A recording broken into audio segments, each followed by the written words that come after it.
Hello and welcome back to my YouTube video. Today I'm going to be doing my 14.16 top lane tier list. So if you enjoy content, like, subscribe, and let's get into it. There were a couple of changes this patch. Honestly, the most notable change this patch is actually the Doran's Blade change. Had a pretty big impact on a lot of the top laners who actually build or go this item first, I should say.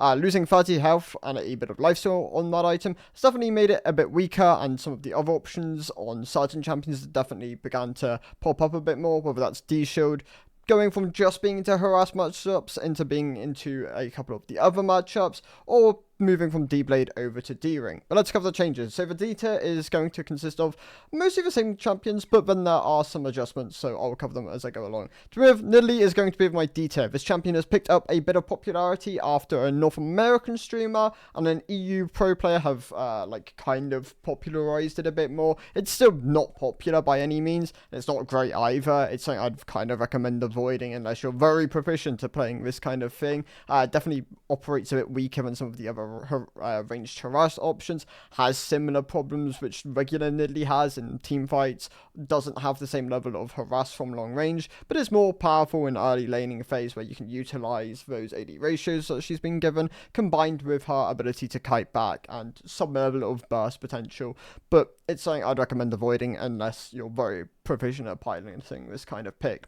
Moving on from Nidalee, we have Shyvana, who is basically completely plummeted in play rate in the top lane. She had a small stint, didn't really see the light of day in competitive, and for the average player, she was fine. Shyvana generalistically is a relatively easy to pilot champion, but with the nerfs and the changes she received, although not big for jungle, have definitely dropped her from like a C tier to like a D tier option in the top lane. She just doesn't have the laning power, which a lot of the other picks really like kind of crush her in at the moment, and definitely very deserving of a D tier spot.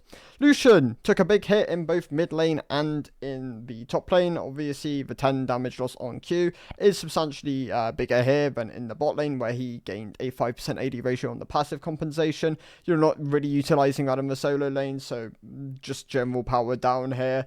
With the nerfs, it's gonna make his late wave clear a bit worse as well, and he was already in the detail with nerfs to like Doran's Blade, Absorb Life, Fleet if he was opting into it. Obviously PTA is a pretty common Lucian keystone. Have brought him down a bit. Obviously Kraken and Bork being nerfed are two of his item options as well, so more power loss there. Definitely something I'd recommend avoiding at the moment. Kind of fading away in popularity as well. Gangplank, just one of the hardest top laners to play in the game, unless you're, once again, kind of like a lot of the lower tier champions here, very proficient at playing it. Then it's something you should avoid for the average player. Once you get the higher ranks, then definitely you could sink some time into this kind of a pick and get more rewarding LP gains out of it in the long run. But for like early days, I'm not going to really recommend the likes of Gangplank to you. Cassante, kind of in a similar boat, once again, pro-jailed like Gangplank was once upon a time. Never really found his footing for solo queue outside of like a couple of patches. Definitely, when you put the games in, you'll be rewarded for it. But as a general pick, something else I just can't really recommend. But does have more durability, isn't going to be as volatile as a pick like Gangplank.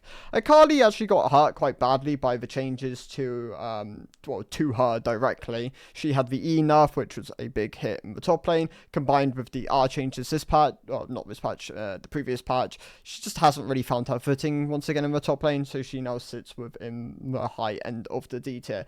Skarner, very unpopular. This arguably might be a failed rework if like this continues in the long run. Like the popularity decline just keeps on coming.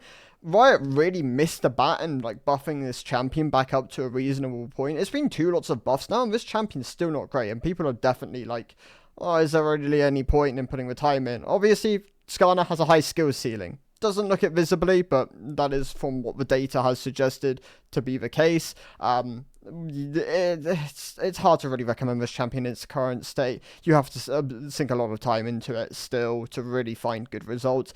It might get buffed again. I'd hold up for 14.17 if it gets buffed there. For the moment, I'm going to leave it in the D tier, but it's close to the C tier now. The buffs have definitely put it in a more reasonable spot. It gained a bit of base AD and an AD ratio on the Q. I think they should swing a bit harder on the AD ratio on the Q, or give another AP ratio somewhere else in the kit to open up a bit more build diversity on this pick.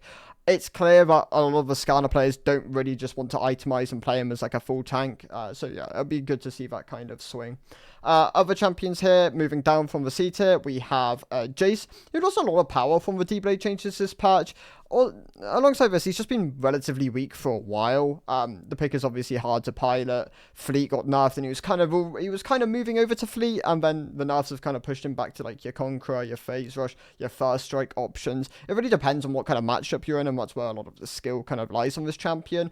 Really picking your keystone and your itemization correctly. He definitely still scales relatively well into like the mid to late game. Does have a like obviously fall off like real late when like other like really late game scalers can like pick up your likes of KO, stuff like that. But yeah, Jace definitely struggling, not something you can really blind, hard to pilot, not a pick I'd really recommend at the moment, and definitely also a bit of power with the D-Blade changes. Alongside him, we have Twisted Fate, who has been on the decline for a while now.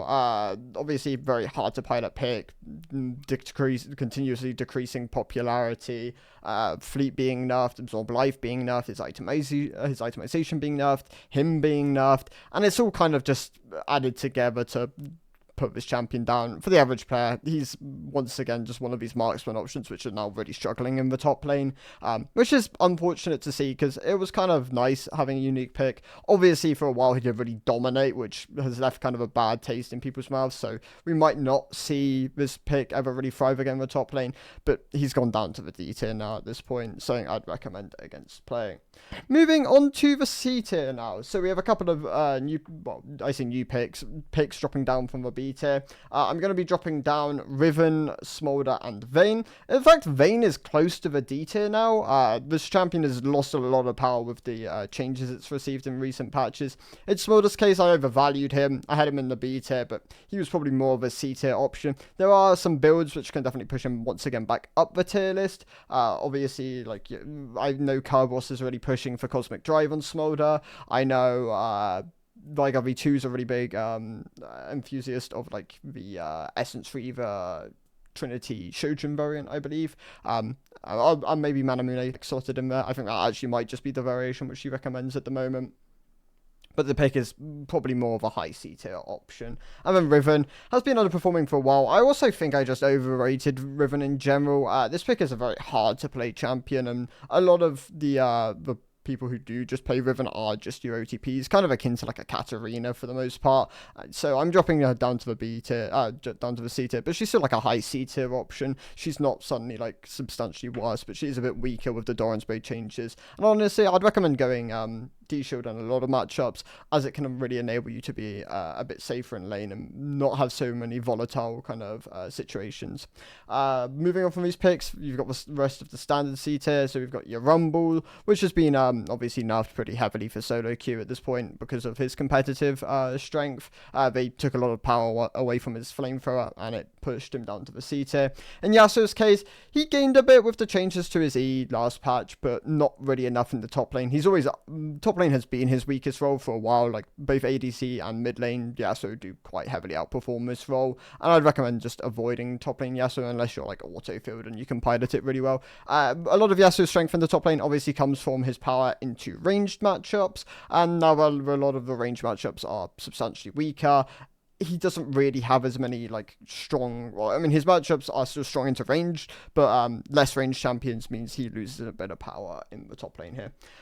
Moving on from Yasuo, we have Varus, who this is a funny thing which I noticed when I was like doing the research. It's like so we've gone to Locket Varus as the default now, which I would recommend against quite heavily. Obviously, I know Lol Dolby made a video on it. Pretty sure Veigar V2 and Carbos are big enthusiasts of this. It's definitely something you can opt into every so often. Don't default on it though. It's not a build which you can run in every game. Sometimes you really do just need the damage and not the durability early on. But I did find that a fairly funny statistic when I was looking through this patch. Obviously, the other really big one is Senna, but I'll come to Senna when it's the support tier list. That champion's pretty broken at the moment. But yeah, in Varus's case, his itemization is still relatively similar. It's just don't default on Locket as much.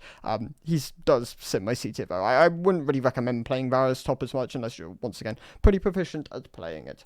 Moving on from Varus, we have Rengar, who's unpopular within the top lane. Quite hard, I mean very hard to pilot pick. Easier in the top lane than the jungle, obviously.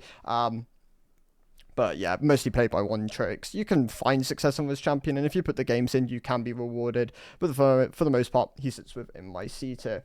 Other than Rengar, we have Rammus, weaker Malphite for the most part. He's more reliant on the enemy not really understanding how to play the pick. He doesn't have a great laning phase, as he's mostly reliant on the enemy interacting with him. Whereas if they don't interact with him and like play for the platings or play for scaling, then it can be quite hard for this champion to really feel great within lane. Maybe, and like in a lot of situations, you do only have the option to play this champion into AD matchups. Into AP matchups, it would be borderline unplayable. After Rammus, we have Olaf, who benefits from the death timer changes this patch. Obviously, if you kill early on into the lane, you do benefit. With death timers going from like 4 to 10 seconds, 6 to 10 seconds, I think, early game now, which is, yeah, really big change for Olaf. If he can find the kill angles, then he can crash the wave, and yeah, benefit from that a bit, but not enough to push him outside of the C tier. Udyr and Gnar are my other two picks here. In Udyr's case, he's not particularly successful in the top lane at the moment. He doesn't really have the same level of strength on the Liandry's build as he does in the jungle. Fated Dash is obviously an incredibly powerful clearing item at the moment. Doesn't really benefit him in the solo lane. If that item was a bit better against champions, definitely find a bit more success here. He's also quite a hard to pilot champion, and something I'd recommend avoiding at the moment. In Gnar's case, also pro gel champion for the most part.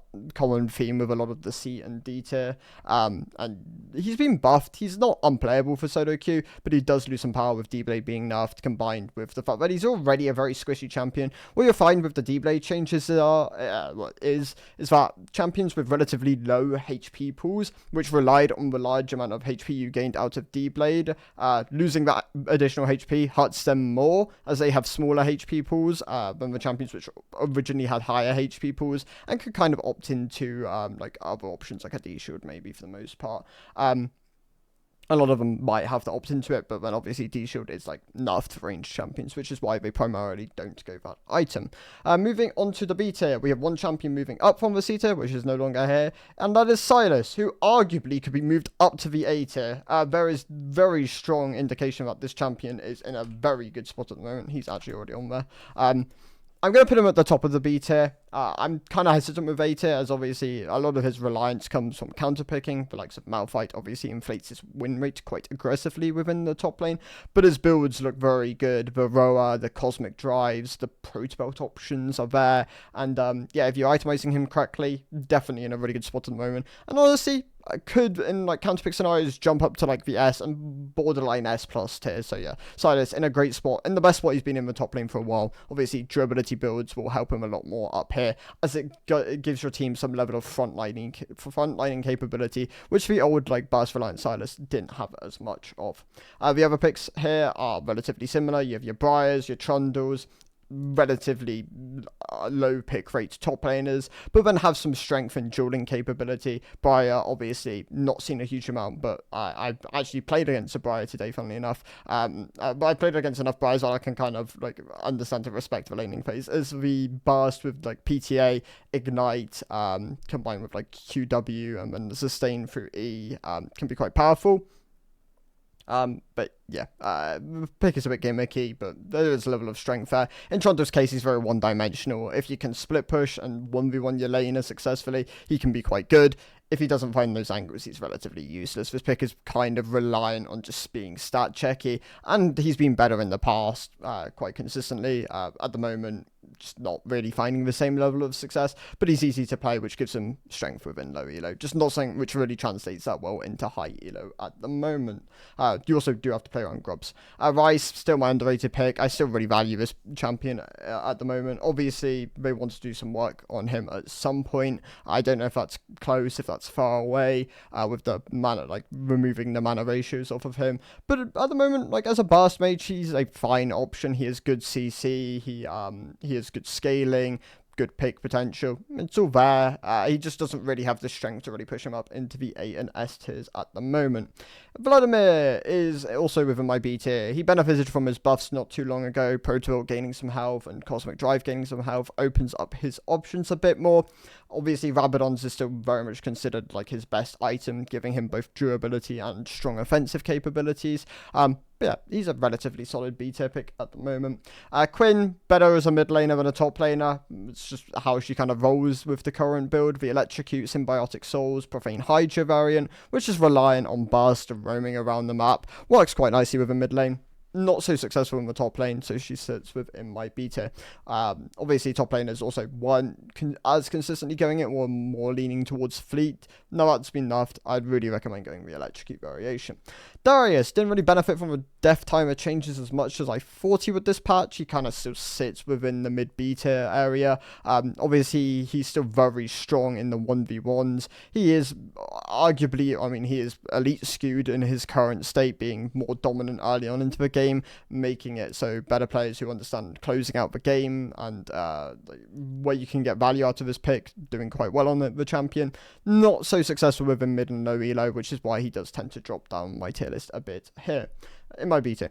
Aatrox also tends to be a bit better in elite, but he's relatively close. I'd argue in elite he's probably an A tier option at the moment. He's a B tier for average play. You have two build options. You have the lethality variant and you have the bruiser variant. The bruiser variant obviously gives you more frontline capability, but sometimes the lethality variant is crucial to finding just angles where you can like pick and do huge amounts of burst damage. I'd recommend the tankier build for average play, as it leaves more room for like messing up, and oftentimes your sustain can be quite powerful with just like a Sundered Sky Sterix pairing, for example. Moving on from Aatrox, we have Cassiopeia. Great for her kiting power. Definitely a lot weaker in the top lane at the moment than she has been. Obviously, the changes where they nerfed a lot of her damage hurt her quite a bit. They did enable her some mana cost stuff, which like opens up her builds a bit more, but not really enough, or to like move away from just like your standard thrower Seraph's core. So she just generalistically loses a bit of power. Obviously, still strong in her kiting capability, but yeah, just substantially weaker in the top lane than she has been in the past. The other three picks here, we have Yone, there's four picks here. We have Yone, Sion, Jax, and Aurora. So in Yone's case, he is fairly neutral. He's lost a bit of power with the bulk changes. Gained 1% current health, lost 5 AD, lost 5 attack speed. Not being able to get as much cooldown on your Q can hurt a bit, but yeah, that's where most of the power loss has come from. In Sion's case, he's very telegraphed. He's a relatively fair champion in his current state. Kind of like Cho'Gath, which is why both these picks can get punished a bit more consistently in your higher ranks. Cho'Gath, though, has been really buffed quite nicely as like a stat stick option. Sion, not so much, but he still has good frontline capability, large amounts, a very large health pool. But yeah, still struggling in his current state, though, at the moment. In Jax's case, he's actually had a pretty big decline. Obviously, once again, was really profiting off a lot of the ranged champions in the top lane. Jax is a great answer with Counter-Strike into those picks, with a lot of them just getting substantially weaker. He's, yeah, also substantially weaker. So he now sits as like a mid-low B-tier option. Arguably, you can move him to C because he's a bit harder to pilot in certain scenarios, but I'm going to leave him in the B-tier for the moment. And then the other pick here, we have Aurora. So she got buffed, nerfed, changed in this recent patch, like for some quality of life changes with the Q and Electrocute. And now for the average player, I'd kind of recommend her as a B tier pick. Once again, relatively early days for a new champion, can have relatively large win rate swings with like new build variations coming out, with like proficiency on the pick. I'd argue for the moment, though, she's fairly middle of the pack. Her damage isn't quite as high as some of the other options, but her kiting power combined with her ultimate are very valuable tools, which not so many top laners have access to. So yeah, utilize like learning the ultimate and how to really abuse it in certain situations is definitely a lot of the skill ceiling on this champion at the moment. But yeah, it'll be interesting to see where it ends up for the moment. Yeah, in my B tier. Moving on to the A tier, so there are large amounts of champions here. The same picks kind of sit at the back end of the A tier. Your Fioras, your Gwens, like your answers to like primarily tanks. Really good in counter pick situations, less so good in just generalistic scenarios, but very, very oppressive if you're playing them in the correct spots. Obviously, Fiora and Gwen are actually relatively hard to pilot picks, which can kind of like drop them down a bit. But yeah, in those situations where they're strong, they are very, very oppressive to play. yeah, to like have on your team. And Neferi, obviously very easy stat stick assassin, definitely really benefits from that. Kind of unique, honestly, in that aspect. There aren't very many relatively easy to play AD assassins within the game at the moment, and Neferi definitely kind of opens up that door. Pretty deceptively strong top laner, honestly, and yeah, very deserving of an A tier spot. Aurelia got changed, kind of just benefited her at all ranks with the base health she gained. Makes her very oppressive to play early on into the game, especially if she's opting into like a D, well, not even D, just like a D blade. Can be quite powerful, giving her very large amounts of early game health pool. Alongside, like, obviously, if you're running flat HP. Bork being changed has kind of been fairly power neutral for her. She can abuse the current health damage quite nicely. Does enable her to, like, that, like, original burst damage can be very oppressive, especially if this pick is in a, like, in a lane where she is, yeah, able to really bully out the opposing top laner. Singed, unique play style, means he has a very high mastery curve. If you can, like, learn how to proxy correctly, utilize his champion's laning, like, power, then, yeah, he's very deserving of an A tier spot. Can really abuse a lot of the items at the moment to his benefit. Gragas probably sits towards the low end of the A tier, close to B tier at this point. He got nerfed not too long ago, like his sustain was hit because he was performing really well in Elite. He's a great neutralizer and oftentimes can just outright win lanes in a lot of situations, which isn't particularly healthy for like an elite top laner, especially when like the other roles can do a lot of the heavy lifting, and Gragas can be really just valuable for his displacement and his ability to just nullify the enemy top laner. But he's a bit weaker now, so he kind of sits towards the low end of the A tier. Renekton, I love Renekton. I think this champion's a great stereotypical top laner, has great bullying potential, has good team fighting, has times where he can be really strong, and then times where he can struggle a lot more if he falls behind. And honestly, if you just want to play top lane and you want something to enjoy, Renekton is one of the picks I would recommend. You can alternate between W and Emax second. There are itemization choices you can make with like your Borks, your Cleavers, your Profane Hydras, your Eclipses, your Sundered Skies if you're looking for a bit more durability. It honestly comes down to what you're playing against in the game. And yeah, I think Renekton's in a really good spot at the moment. For like the average player, compared to where he has been in the past, he doesn't fall off anywhere near as aggressively. But yeah, can struggle against some of the S tier picks I have at the moment.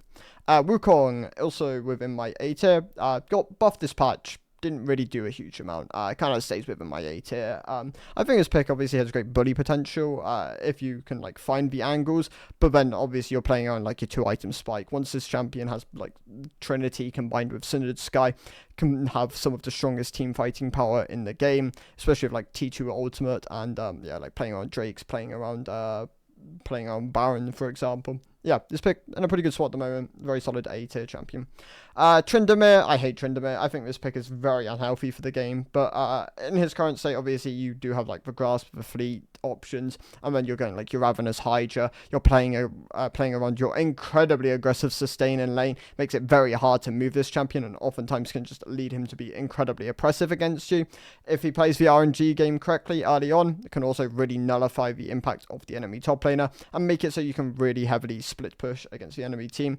I honestly think this champion would be better off if it was like actually all the way to 100% crit chance, but then obviously nerfed accordingly, because then you can kind of play around the crit chance bar a bit more with like knowledge of when he is going to be more frequently critting, but then arguably there is more room for RNG there. So I think this champion just has problems, but in his current state, he's still a solid A tier pick.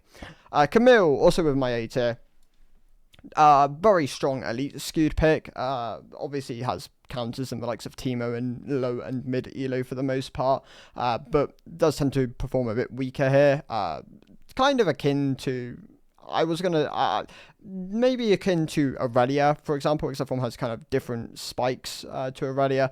Both of them do spike very aggressively of one item. Aurelia, Bork, Camille, Trinity, very powerful spikes on these picks. Obviously, Aurelia has really strong bullying capability, and Camille arguably does at the same time, but Camille has substantially better split push potential, considerably weaker team fighting potential. But yeah, both these picks, pretty solid A tier champions at the moment. Camille, I'd argue, is a bit easier to pull off than Aurelia, though, in her current state.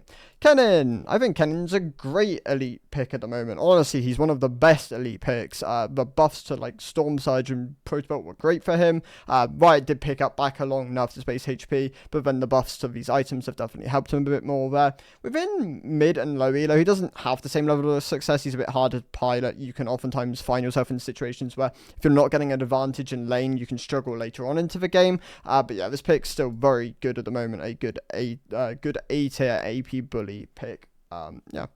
Other champions here. So I'm actually going to drag 2 down from the S tier now. I'm going to drag down Shen, and I'm going to drag down Kayle. In Kayle's case, she's a bit weaker with the fleet changes, which is why I feel like it's a bit more acceptable to drop her down now. Obviously, if you still scale to your like points where you're really strong, like your 3-item core of like Nasha, Rabadon, Lichbane, she still is an incredibly potent and powerful champion, scaling really aggressively with gold and XP. In Shen's case, he just doesn't really have the carry potential I would like from an S tier pick. Obviously, S tier picks don't need to have like full carry potential, but you want more agency than a Shen. Arguably, obviously, Shen is still a great champion for playing on your ADC, and in a meta where ADC and jungle are very powerful and top can feel like an island sometimes, he's definitely quite strong there, but he doesn't quite have the same level of power as some of the other top laners do in terms of their own individual agency, which can make it harder to like close out games, especially in the lower ranks. I'd recommend going more for a tank with carry potential, arguably. Mordekaiser is also with my A tier. So Mordekaiser doing worse, arguably, in low elo than he has done in the past, because they tried to do some changes to make him a bit more open to like being played in high elo. They were not hugely successful. He's still relatively poor there. Like, he doesn't have the power he really needs to thrive there. But within low elo, he did lose a bit of agency, but his build is still very strong. Like, yeah, Rylai, Riftmaker, Leandri, Core still gives you so much bully potential. You can still be really sticky in Death Realm. The range champion's being nerfed. It's great for this pick, so he's really benefiting from that. And yeah, he's a really solid A tier AP option. Probably one of my recommended go-tos if you're looking for like an AP juggernaut. Alawi, if you can consistently land E's on a pick, then it can be really oppressive and you can shove champions out of lane quite consistently. If the enemy plays around the wave correctly, or they're a bit more mobile, or they're champions which can kind of overwhelm you before you can really get your ult down and really stack that up, then it can be a bit harder to play this champion. You do have the ban Mordekaiser, obviously, if you're playing Alawi, but it's like the go-to recommended ban for this pick. But yeah, she's in a pretty solid spot at the moment. A good A tier pick. Pantheon doing a bit worse at the moment. I've seen a lot of people move over to refill longsword start with the Doran's Blade nerfs. That definitely can be a solid option for this pick now. Eclipse and Cleaver are both your like main starter options, but he's definitely not performing as well as some of the other A tier options, but he still has a he still has a very strong laning phase. If you're running the likes of Conqueror with Transcendent Scorch, your harass with your Q can really hurt and oftentimes just push people completely out of the lane. And yeah, it can give him a lot of overwhelm capability. So I do really merit him quite highly on that as a really solid A tier, well, a low A tier pick, arguably, at the moment. Heimerdinger, underrated, always going to be underrated, kind of akin to Kled and Warwick, honestly. These three champions underplayed for the most part in the top lane, but all of them have really powerful moments, and oftentimes, if you like one trick these picks, you can very comfortably climb all the way to Master, for example. But they're not quite S tier picks. Warwick obviously tends to go Bork. In Clyde's case, you have like lethality options, and Heimerdinger's case, he just abuses a couple of the mage item options, which can work quite nicely on him.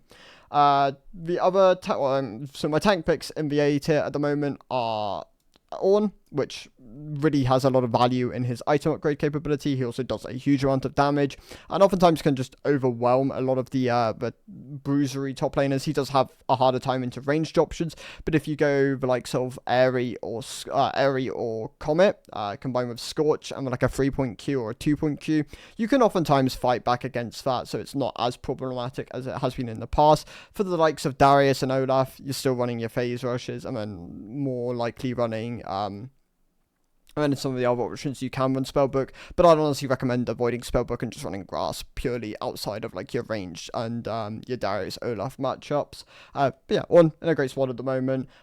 Try not to go Hollow Radiance. I'm not a huge fan of that item in its current state. The other options tend to be a bit better. And oftentimes, if you can flex your tank itemization correctly, he can be very hard to kill and do a decent amount of damage and have really good team fighting capability combined with the item upgrades on this pick. Cho'Gath and Malphite also are here. They are good tank picks. Malphite obviously is exclusively good into AD champions, but he's incredibly powerful when he's put in those matchups. He's also one of the easiest to play champions in the game, so you can pick him up with like 1 or 2 games on him and find relatively good amounts of success all the way up to like Diamond, arguably. Obviously, after Diamond, people are going to play around like what kind of playstyle you're playing a lot more and pick more accordingly into you. If you are blinding it, which I once again would recommend avoiding, just play him as a counter pick to like an AD top laner, and you should be good to go. In Cho'Gath's case, they've buffed him to the point where he's a really solid stat stick tank. As you can just overwhelm a lot of lanes with his E power. Like if you're full points on E level 9, it's doing 100 a swing combined with the max health damage, and that is very powerful, and it can really hurt a lot of top laners. So yeah, he's a pretty solid A tier pick. Teemo is my final A tier champion. Teemo obviously has great lane bully capabilities. He did get nerfed slightly this patch. I believe they fixed the bug, which was like really benefiting him last patch. I don't know if it has gone live. I'd have to read through the bug fix changes. But yeah, the thing which he was benefiting from last patch was the change to his passive where you could auto like minions, monsters, champions, and like sometimes it would not register correctly, and like you could go invis like mid animation, which obviously can be quite frustrating for enemy laners, and like resetting minion aggro and resetting camp aggro where yeah you're dropping aggro on these things, which can be give you a HP advantage. On top of this though, he scales incredibly well. He tends to be a bit more counter pick reliant and a bit more low elo skewed generalistically. And then my S tier champion, so Volibear, I'm going to put at the back end of the S tier. His builds are a bit more weaker at the moment with the D-Blade nerfs. That does hurt him a bit if you're going like the Riftmaker Flicker Blades variant. Obviously you still have the Roa Flicker Blades variant, which can be a bit nicer for your laning phase. It gives you a bit more sustained capability. On top of this, boots being nerfed also did hurt him as he quite heavily valued the T2 durability boots, so did lose a bit of power there, but he's still incredibly strong. He still has a huge amount of damage with the AP Flicker Blades variants. You can go tank and you can go AD, but then you do tend to lose a bit of power there, and he probably drops closer down to like the A and the B tier. But yeah, the Flicker Blades build still incredibly strong. Definitely something I'd really recommend going at the moment. Zac and Poppy also next to each other here. My recommended, well, I mean, Zac's case, he's very hard to move out of laning phase. He does really good AP damage. Doesn't really have a huge amount of build variety, but that doesn't really matter. That can, like, a lot of the problems can just be overcome by like some fires into AD matchups, and into AP matchups you can pick up some magic resist and you should be good to go. Yeah, hard to kill, great mid-game team fighter, does tend to fall off later on into the game, but still really good at the moment. Poppy's case, great into heavy mobility comps. I kind of recommend avoid playing her outside of that, but can be really powerful with Cindered, Sky, and even just tank builds in general in the top lane can all be quite nice on her. And yeah, really solid S tier pick.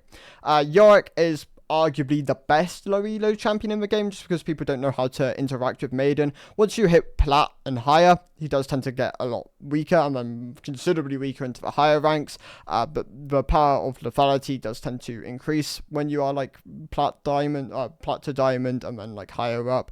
Like more tankier builds like your grass, your conquerors can be a bit better in low elo, where being a bit more durable can like make up for some of the errors in play. But yeah, he's a great champion for low elo. Does tend to fall off a bit more into higher elos though.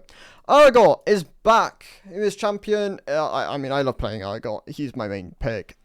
He really benefited from the cleaver changes this patch, being able to fully stack cleaver or free auto attacks if you're getting shotgun leg and PTA is incredibly powerful. It helps his 1v1 potential. It helps his team fighting. It helps his It just helps his damage output, and like all these can be really powerful. Doesn't work on secondary targets. I've tested that. I've even made a short on it. That's my first ever short, so I'd recommend going and watching that.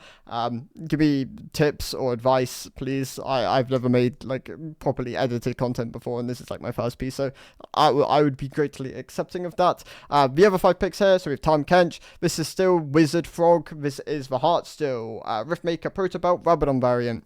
It got better with Protobelt being buffed. It still isn't really played enough. Like, I really do recommend playing this champion with that build. It is like a Mordekaiser, except for you're a bit more tanky and arguably scale a bit better. So, yeah, definitely slept on massively at the moment. Arguably one of the most slept on picks in the game. Actually, well, Nasus, sorry, I'll go Nasus and then Mundo. Nasus is also being brought up from the A tier. He's finding a lot of success at the moment. The buffs back along did help him quite a bit. He didn't get affected by the D-Blade changes as he goes Doran Shield in almost all lanes. Other than, like, obviously, like, D-Ring lanes where you're playing primarily E-Max. The main thing is you don't go Doran's Blade. You benefited from that. On top of that, he did tend to get punished a bit more by some of the ranged options, but then you now have tools to kind of fight back against that with the E changes. But overall, yeah, Nasa's doing a lot better at the moment. In Mundo's case, he is still a very easy to play, very good scaling pick. Obviously, really benefits from Warmogs into Heartsteel at the moment. Just gives him an incredibly large health pool, and yeah, really benefits from that in his current state. And then Garen and Set are my 2 recommended AD Juggernauts. In Garen's case, he's still doing really well with Stridebreaker and Phantom Dancer into like IE or Deadman's, whether you want a bit more damage or a bit more durability. Scales relatively well. Yeah, has just he just has so many tools and was being durable and dealing great damage. Yeah, can make him really powerful at the moment, especially in mid elo. In Set's case, he's maybe not slept on. I think he actually is just the most popular pick in the top lane at the moment, so definitely not slept on by any means. But yeah, really benefiting from itemization over the last split. Overlord's Bloodmare was a great item added into his collection. But yeah, you're still going like your Stride Breakers, your Steroxes, my brain's fried. Why can't I think? And then, yeah, Overlord's Bloodmail, stuff like that, all work really nice on him. And he's in a great spot at the moment. So, yeah, I would really recommend these 2 picks if you're looking for AD bruisers. Nasus arguably kind of fits into these 3 as well. So, yeah, AD champions, Garen, Set, Nasus, Argot. If you're looking for a bit more tanky options, then Mundo, Zac, Poppy. If you're looking for something with assassin capabilities, then York can be quite nice in this space. If you're looking for something a bit more AP heavy, Volibear, Tom.